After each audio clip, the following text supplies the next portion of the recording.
Hello students, this is our next video regarding accounting. What is its meaning? What are its objectives? तो आज हम पढ़ेंगे accounting होता क्या है. So I told you earlier that accounting is an art of identifying, recording, classifying, summarizing and interpreting of business results. Accounting क्या है? Accounting वो आर्ट है जिसमें हम क्या करते हैं, आइडेंटिफाई करते हैं चीज़ों को, रिकॉर्ड करते हैं, क्लासीफाई करते हैं, समरी बनाते हैं और इंटरप्रीट करते हैं, जिसकी वजह से हमारा एंड रिज़ल्ट पता चल सके. तो ये तो है एक definition. Now come to the characteristics or the features of the accounting.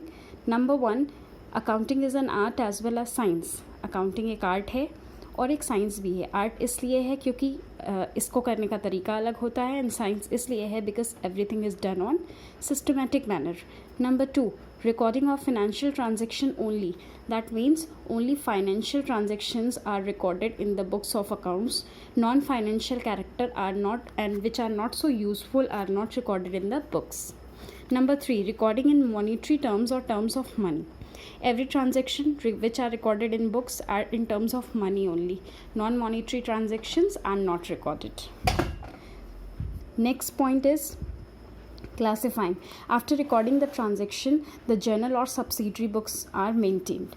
जब हम जर्नल बनाते हैं, जर्नल बनाने के बाद हम चीज़ों को, हम सारे अकाउंट्स को क्लासीफाई करते हैं. Classification can be done in subsidiary books और जर्नल एंट्री, जो कि हम आगे पढ़ेंगे. Summarizing means a summary is prepared, or you can say that all accounts are summarized in the form of systematic manner, जिसमें हम क्या करते हैं, सारे ट्रांजैक्शंस की समरी बनाते हैं. And last but not the least, that is interpretation. Interpretation means end results of the business. End results क्या होते हैं? Trading account, profit and loss account and balance sheet. तो ये हमारी एक अकाउंटिंग साइकिल है. अकाउंटिंग साइकिल मीन्स सबसे पहले ट्रांजैक्शंस होते हैं. ट्रांजैक्शंस मीन्स बिजनेस के फाइनेंशियल टर्म्स. फिर उनसे हम बनाते हैं जर्नल, जो कि हमारी जर्नल एंट्री होती है. जर्नल से हम बनाते हैं लेजर. लेजर से हम बनाते हैं ट्रायल बैलेंस. ट्रायल बैलेंस से बनाते हैं trading account, then profit and loss account and finally balance sheet, which is end of the accounting. Okay, इस पूरी बुक में हमें इसी साइकिल को फॉलो करना है. तो हम सबसे पहले हम लोगों ने ये सारी चीज़ें पढ़ ली कि अकाउंटिंग होता क्या है, अकाउंटिंग के फीचर्स क्या हैं. Now come to the next, that is objectives of accounting. Accounting के ऑब्जेक्टिव्स क्या होते हैं, मतलब अकाउंटिंग का एम क्या होता है, why do we done accounting. Number 1, to keep the systematic record of the business transaction. As we all know, accounting is a science. That is why it keeps systematic record of business transactions. Every transactions has done on the basis of systematic manner, not in any other manner. Number 2, it calculates profit or loss. With the help of accounting, we can easily calculate the profit and loss of the business, which is the main objective or the basic objective of the business. Number next is to know the exact reason of leading or the net profit or net loss. If business occurs a loss, why it caused, or what is the cause of net profit, which tells about the business results. And the main objective of account is to know the or exact reason of the net profit or the net loss. Next point, to ascertain the financial position of the business. If a businessman wants to know its position, its financial position, then it is compulsory for him or her to do accounting in a proper manner, because without accounting a businessman cannot know the financial position or actual financial position of the business. Next is to ascertain the progress of the firm from year to year. अगर हमें हर साल के business को compare करना है तो it is very compulsory, or it is compulsory for the business to do accounting. To prevent any or to detect the frauds and errors, it is compulsory to do accounting. And last one is to provide information to the various parties. If business wants to give information about business, about its business to various parties, then accounting is compulsory for him or mandatory for him. Like other parties कौन सी हो सकती हैं, हमारे employees, governments, investors, creditors, banks, etc. There are the functions of accounting. ये functions हैं accounting के, कि accounting क्यों करते हैं, काम कैसे करते हैं. ये सिस्टमैटिक रिकॉर्ड रखता है, इसमें बहुत सारी पार्टीज़ कम्युनिकेट करती हैं. बिज़नेस के एसेट्स को प्रोटेक्ट करता है, मैनेजमेंट को असिस्ट करता है, ट्रस्टीशिप होती है, कंप्लायंस टू लीगल नीड्स को भी फुलफ़िल करता है, लाइबिलिटी फिक्स होती है, रिस्पॉन्सिबिलिटी फिक्स्ड होती है. These are the details. आप इसको एक बार पढ़ लीजिएगा. Now come to the next, that is bookkeeping. What do you mean by bookkeeping? Bookkeeping is an art of recording business transactions in the books. आप चाहते हैं medical store पे जाते हैं या फिर किसी भी स्टोर पे जाते हैं, ग्रॉसरी स्टोर पे जाते हैं, तो उनकी एक बुक होती है, एक बुकलेट होती है जिसमें वो सारे ट्रांजेक्शन्स को रिकॉर्ड करते हैं. तो बुक कीपिंग क्या है? To keep the systematic record of business transactions in the book is called bookkeeping. Bookkeeping can be done by anyone, but accounting is done by only accountants. Accounting is a broader term and bookkeeping is a narrower term. किसी भी चीज़ को अपनी book में लिख लेना, अपनी copy में लिख लेना is a bookkeeping. ओके, तो अकाउंटेंसी क्या है?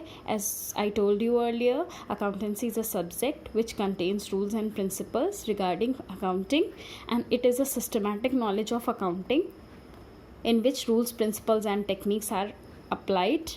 That's it. Here is a difference between bookkeeping and accounting.